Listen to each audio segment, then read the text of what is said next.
রমাদানের পবিত্র বিকেল, সূর্য ধীরে ধীরে পশ্চিম আকাশে ঢলে পড়ছে। কুষ্টিয়া সরকারি পলিটেকনিক ইনস্টিটিউটের মাঠে তৈরি হচ্ছে এক অনন্য পরিবেশ। 2026 সালের 3 মার্চ, 13 রমাদান 1447 হিজরি, বাংলাদেশ ইসলামী ছাত্র শিবির কুষ্টিয়া পলিটেকনিক ইনস্টিটিউট শাখার উদ্যোগে আয়োজন করা হয় এক বিশাল গণ ইফতার মাহফিল।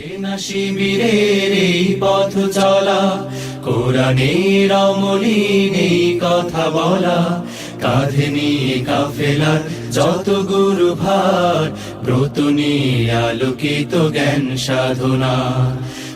এখানে উপস্থিত হয় বিভিন্ন বিভাগের শত শত ছাত্র। দল মত পরিচয় ভুলে সবাই একত্রিত হয় এক কাতারে। অনুষ্ঠানে উপস্থিত ছিলেন ছাত্র শিবিরের বিভিন্ন উচ্চ পর্যায়ের দায়িত্বশীল ব্যক্তিবর্গ। তারা তাদের বক্তব্যে তুলে ধরেন ইসলামের আদর্শ, নৈতিকতা এবং একজন আদর্শ ছাত্র হিসেবে নিজেকে গড়ে তোলার গুরুত্ব। হে মুমিনগণ, তোমাদের জন্য সিয়ামের বিধান দেওয়া হয়েছে, যাতে তোমরা তাকওয়া অর্জন করতে পারো। ছাত্র হিসাবে আমাদের যে প্রধান কাজ সেটা হচ্ছে পড়াশোনা করা। পড়াশোনার পাশাপাশি আমাদেরকে মৌলিক যে ইসলামের বিধানগুলো, এই বিধানগুলো আমরা পালন করব। আল্লাহ রাব্বুল আলামিন বলছেন, তোমরা ঐক্যবদ্ধভাবে আল্লাহ তাআলার রজ্জুকে দৃঢ়ভাবে আঁকড়ে ধরো এবং পরস্পর বিচ্ছিন্ন হও না। কোরআনের সাথে সম্পর্ক বৃদ্ধির জন্য চেষ্টা করতে পারি। যে সকল ভাইয়েরা এখনো কোরআন পড়তে পারেন না, আপনারা কোরআন শেখার জন্য আপনাদের মসজিদের ইমাম সাহেব আছেন, অথবা আপনার পরিচিত কোনো ভাই যদি কোরআন ভালো পড়তে পারে তার কাছ থেকে দেব লহুলাল পথ বন্ধু, মঞ্জিল যত থাক দূর বহুদূর। আ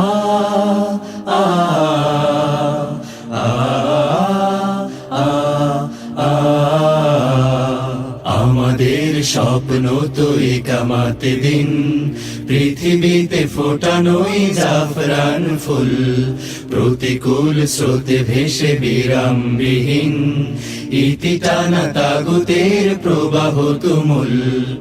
আমাদের চোখে এই আয়োজনের বিশেষ দিক ছিল, এখানে আমন্ত্রণ জানানো হয়েছিল বাংলাদেশ জাতীয়তাবাদী ছাত্রদলের নেতাকর্মীদেরও। তারা এই অনুষ্ঠানে অংশগ্রহণ করে একতার বার্তা তুলে ধরেন। এখানে কেউ ছাত্র শিবির, কেউ ছাত্রদল, এই পরিচয়গুলো ছিল না মুখ্য। মুখ্য ছিল একসাথে বসা, একসাথে ইফতার করা আর ভ্রাতৃত্বের বন্ধনে আবদ্ধ হওয়া। আজানের ধ্বনি ভেসে আসতেই শত শত ছাত্র একসাথে ইফতার শুরু করে। একটি প্লেট, একটি দোয়া আর একসাথে ভাগাভাগি করার আনন্দ। এই আয়োজন শুধু ইফতার নয়, এটি ছিল ভ্রাতৃত্ব, সহমর্মিতা আর ঐক্যের এক অনন্য উদাহরণ।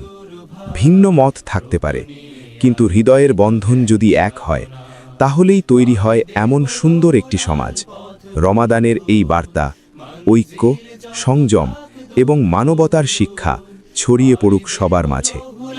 পথ বন্ধুর মঞ্জিল যত থাক দূর বহুদূর, থামবে না শিবিরের এই পথ চলা।